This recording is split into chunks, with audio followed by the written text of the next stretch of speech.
sisi kwenye 88 au shirika letu kwenye 88 ni kupitia jukumu ambalo tunalifanya la kufanya uchunguzi wa kimaabara kwa mazao yote ya kilimo pamoja na mifugo.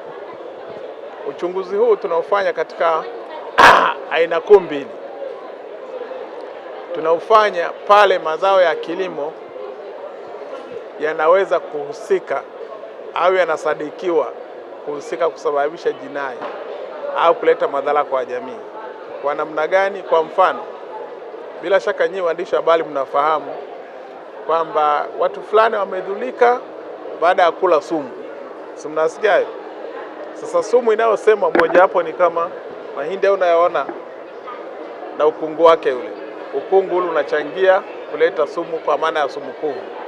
Sasa kama mtu atakula chakula au ugali au uji au whatever ambao umetengenezwa kwa mahindi yana hiyo na ya kuandaliwa vizuri kwa maana ya kuoshwa au kusafisha kutoa hiyo hali, kuna uwezekano mkubwa mtu husika akawa amedhulika na sumu kuvu. Sasa mamlaka tunachokifanya, tunaangalia usalama kabla, kama itatokea kwamba tutalazimika kwa usalama tunaangalia.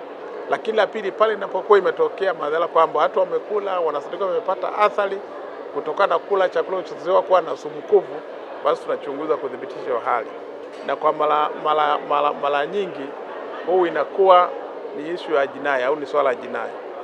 Kwa hiyo kwa swala la jinai tunachunguza.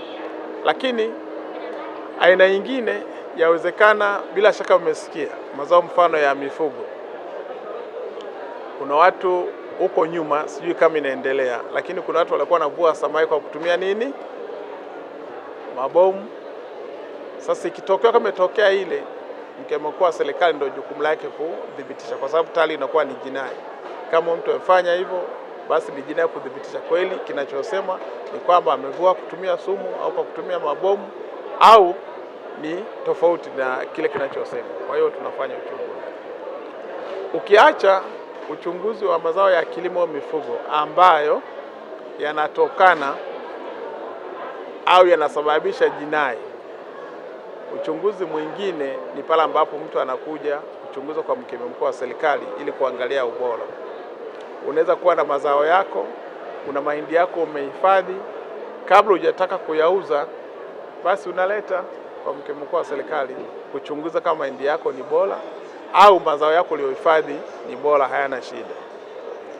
Lakini vile vile tunafanya kazi kwa karibu na mamlaka ambazo zinahusiana na mazao ya kilimo. Kwa mfano, mamlaka ya hifadhi ya chakula, National Grain Reserve, mara kwa mara wanaleta mahindi au grain yote ambayo kwa hifadhi, wanaleta tunachunguza na kudhibitisha kama iko salama kabla hajaisambaza kuigawa.